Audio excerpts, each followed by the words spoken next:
the end days began 2,000 plus years ago. The events actually began a long time ago.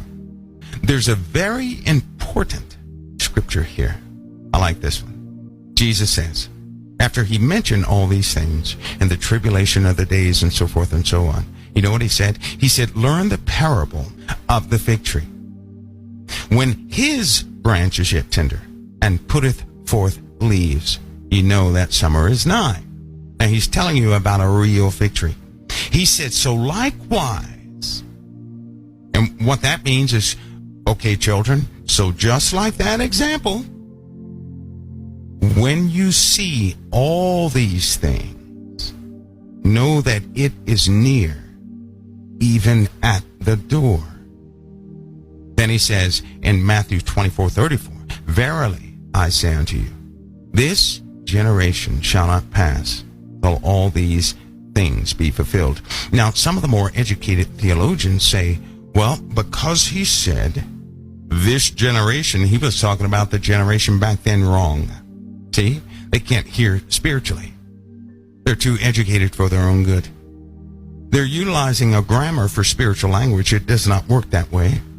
Here's exactly what he said, because he echoed this in the other ones. Here it goes.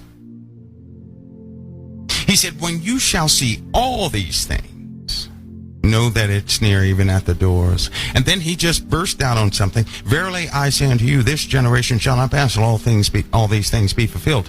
He uses the word this generation. What is the this generation? I'll tell you what that is. That is the generation that sees all these things come to pass. Not the generation that sees a few things. Not the generation that has no capability to see the other things. Not the generation that could not have earthquake reports.